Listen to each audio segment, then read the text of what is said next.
Minister for the Cabinet Office, Michael Gove. Mr Gove, welcome.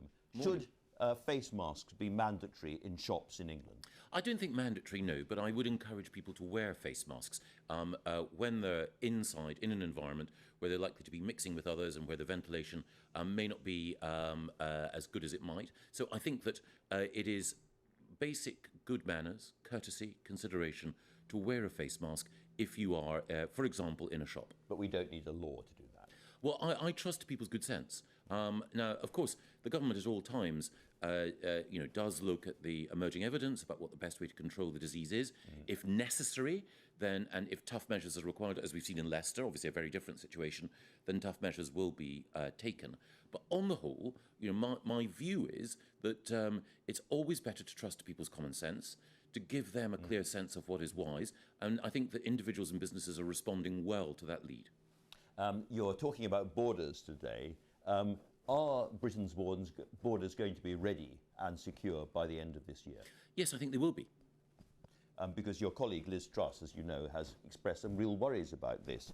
She said in her letter that she wanted assurances that we'll be able to deliver full control at ports by July 2021, and that plans are in place from January to mitigate the risk of goods being circumvented from ports implementing full controls. In other words, the whole thing is tight by then, and you can give that assurance. Yes, absolutely.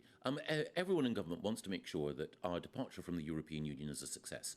And whether or not we secure a Canada-style trade deal with the EU during the course of the negotiations that we're carrying out, we know, outside both the single market and the customs union, come what may. And that means that business needs to take some steps, and government certainly needs to take some steps in order to make sure we're ready. That's the basis of the announcement today, more than £700 million in order to provide infrastructure at ports, to invest in technology, and also to make sure that we have the personnel to keep ourselves safe. And are you sure that we will be complying with international law by the 1st of January? Because again, Liz Truss was worried about that. Yes, I'm absolutely certain that everything that we do is compliant with the law, indeed is designed to ensure that we can not just comply with law, but keep people safe, but also facilitate trade as well. Because the critical thing about our new border infrastructure is that it's there both to allow us to trade with Europe, but also to make it easier to trade with the rest of the world with new trade deals that Liz is leading on. And also, it's part of the process of making sure our points-based immigration system can come into. So explain to us, why is Michael so confident and Liz so worried? And are you going to sack her for leaking? No. Liz is one of my best friends in the cabinet. We work together because we've got a shared interest in making sure that Brexit works, that we have trade deals that help UK customers get cheaper goods and help UK producers access new markets and make sure that we can protect jobs in this country. Yes. And it's part of the natural process of government that a minister from one department will test the propositions of a minister from another department. And one of the things that we do, I worked with Liz, we were ministers together at the Department for Education, is that we will discuss what we think the best approach is and then get cracking on implementation. So you say get cracking. Now, we don't know who leaked this letter, I should make clear. But when it comes to the border policy, it was your time. I mean, you set the time scale all the way through. Why have you left it so late? A lot of people are worried that you have left it a bit late. I don't think so. And I heard Rachel Reeves earlier make that point. But with respect to Rachel, who's a great person, the Labour Party until recently was saying that we should have a second referendum. And they were saying that while I was in the Cabinet Office last autumn, laying the ground for preparation for Brexit come what may. So I think some of the criticism has come, how can I put this? There's an element of Captain Hindsight about some of this. But what we've been doing is laying the groundwork for months now, and we've been consulting with the people who are responsible for freight, for our borders and all the rest of it. And it's a timetable that we've developed in cooperation with them. Is it true that you're buying a large property in Kent as a lorry park? Can you explain what that's for and if it's where it's going to be and all of that? We've been exploring a variety of potential sites. And no, it's not the intention to do that. What we want to do is to make sure that freight travelling through Kent can get to Dover and then onto the ferries and then into France and into the rest of Europe as smoothly as possible. Precisely. And so it may be the case that, not so much in Kent but elsewhere, that there will be specific pieces of infrastructure that we put in place in order to smooth the flow of traffic. There's been some speculation about one particular site. We are looking at how we can develop infrastructure which makes sure that we avoid what I think all of us want to see avoided, which is any sense of the routes being clogged. And we're working with the haulage industry and freight forwarders in order to do that. But it's not the intention to create a massive concrete lorry park. It is the intention to provide the smart infrastructure, which in Kent and elsewhere will allow trade to flow. This is a complicated matter. The Taoiseach I was talking to earlier on said that he did not yet have the information. He was rather worried about the slow information coming on the matter of the Irish border. Yep. Is he going to have everything he needs by the end of the year? Yes. The announcement today is about the GB border with the EU, making sure, as I say, that we can have a good trading relationship with the EU and the rest of the world. We'll be seeing more about the specific situation in Northern Ireland later this month, but we'll be building on the command paper that we published earlier this year, which lays out the way in which we can ensure that there's no need for customs infrastructure on the island of Ireland. And what we are doing is making sure that people in Northern Ireland can continue to have unfettered access to the whole of the UK. But some of your colleagues, as you know, are rather worried about aspects of this. This is the Liz Truss letter again. The digital delivery of the dual tariff system, that's the EU tariffs in Northern Ireland, is at high risk. And HMRC are planning to apply the EU tariff as a default to all imports in Northern Ireland on the 1st of January 2021. Now, she's worried about this. Lots of your colleagues, as you know, are also worried about this. Is that true? Is that the default position? Well, we'll be saying more about how we're going to implement the Northern Ireland Protocol later this month, and I don't want to preempt that announcement, but we'll also be explaining the additional investment that will be going into HMRC, Her Majesty's Revenue and Customs processes, in order to facilitate trade. Now, of course, we want to make sure that we get a trade deal with the European Union, which doesn't impose tariffs or quotas, but as we've outlined in our command paper, it won't be the case that we'll be levying tariffs on goods that stay in Northern Ireland. I understand there'll be no tariffs, but there are going to be some kind of checks and some kind of regulations. Yeah, there are some specific checks that will occur for products of animal origin. Sorry to be so technical, but in essence, we've known that the island of Ireland, since Victorian times, has been a single epidemiological zone, so that vets know that you treat the island of Ireland differently for some rules than GB. It and used to be the case. Food products similarly. Yeah, well, this is the distinction. I remember when BSE was a problem.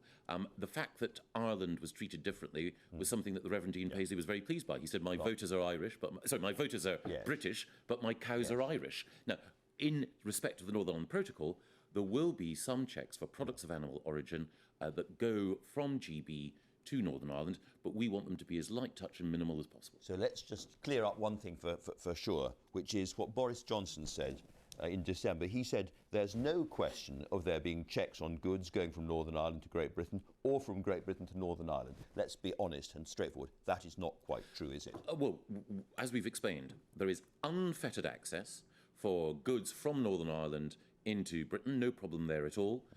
For commercial goods and so on, as they're going into Northern Ireland, one or two rather simple processes. So when the Prime Minister said no checks, was he correct or was he not correct? Well, I think the thing is that it's certainly not going to be the case that you will have customs officers saying, halt and so on. What you will have are vets who will be suitably equipped in order to carry out surveillance. And as I say, in most cases, because we will have the same standards on both sides of the Irish Sea, there won't be any impediment to trade. Well, however they're dressed up and whatever the details are, you just told me there will be checks. The Prime Minister said clearly there would be no checks, which is true. Well, there is, without wanting to be overly semantic. Be as semantic as you like. The Prime Minister was talking about checks or no checks. The Prime Minister was talking in the context of the sorts of customs checks that we might see, for example, in Calais, and he was saying that you won't have them here. There's a difference, and it was the Prime Minister himself who, in concluding the withdrawal agreement, made the point that I've made about Ireland being a single epidemiological zone and saying that Ireland could have different SPS criteria from the rest of the UK. So at the time the Prime Minister was making that point, he had already drawn that distinction. So it's always possible to, when politicians are seeking... It's always possible to read you a very, very clear sentence. Yes, There's no question of there being checks on goods going from Northern Ireland to Great Britain or from Great Britain to Northern Ireland. I just put it to you, that is not so. Well, you have to look at the context in which the Prime Minister was speaking, and he was speaking after he himself had said that we should have Ireland treated differently for SPS reasons. So he was talking about the customs context, not the SPS context. We've heard from people around Michel Barnier that there are moves on EU's side in these negotiations. Yeah. Are you confident, as the Prime Minister said that we were going to do, that we will get a trade deal this month? Well, I don't know about this month, but it's certainly the case that progress is being made. Yes, there are divisions between ourselves and the EU, but to take a case in point, until recently, the European Union was saying that there had to be a permanent presence in Northern Ireland. They needed to have an agency there to supervise it. They've now retreated on that. We persuaded them that wasn't necessary. So there is movement, presumably on both sides. There is movement, and to be fair to Michel Barnier and his team, they recognise the strength of the case that our negotiators are putting. But there are still differences. So there are hopeful signs, but I wouldn't want to be over, what's the word? Enthusiastic, positive, upbeat. Over-enthusiastic. Yes. I want to be optimistic, but not over-enthusiastic. Okay. Let me ask you about something else. You've been a long-time enthusiast for civil service reform. Yes. We've talked about it forever. Are we finally going to see chunks of the civil service moved out of the centre of London and into other parts of England? Yes. Are we going to see the House of Lords move to York? I don't know. But possibly. Well, that's a matter for Parliament. It's not. Okay. Well, tell us the case for doing that. It's a lovely place, York, but tell us the case for moving a chunk of the legislature out of London after all these centuries and putting it back in York. Well, I'll tell you what my own views on two areas. Firstly, on civil service reform, I think it's vitally important that decision makers are close to people. I think it's vitally important that the strength of the UK government is displayed across the whole of the United Kingdom and that we distribute opportunity, jobs and investment fairly. We've already got civil servants in Scotland who are working for the Department for International Development and Wales who are working for the Department for Transport. We can do more. It's good for the union. It's good for equal opportunity. It is good for what's been called levelling up. As far as the legislature goes, that is obviously a question for the House of Commons and the House of Lords. Government has to tread carefully, Carcanny there. But my own view, I think it would be a good thing if people were to see Parliament closer to different parts of the United Kingdom. And I don't see there's any reason why we can't have more operations of the UK Parliament in Scotland, Wales and Northern Ireland. It's, our UK Parliament is a parliament for everyone in the United Kingdom. So making it more accessible, and we can discuss how, is a good thing. But without tying you down to what the Commons and the Lords might decide in the future, in your instinct, this is going to happen. No, I don't know about that. I don't know about York specifically. I don't know about the House of Lords specifically. Yeah. But my own view is we should bring Parliament closer to the people. I think a distinction's drawn up in some people's minds where they think that the UK Parliament is for England, Holyrood is for Scotland. There are two parliaments for the people of Scotland, and we work together. And Nicola Sturgeon pointed out earlier that we've had good conversations about how to collaborate on working to deal with the coronavirus. I want people to be as aware of the good work that the UK government does in Scotland as they are aware of the work that Holyrood does. In your own personal view, should Huawei stay inside the 5G network in this country? Well, it doesn't matter what my personal view is. This is going to be decided by the National Security Council.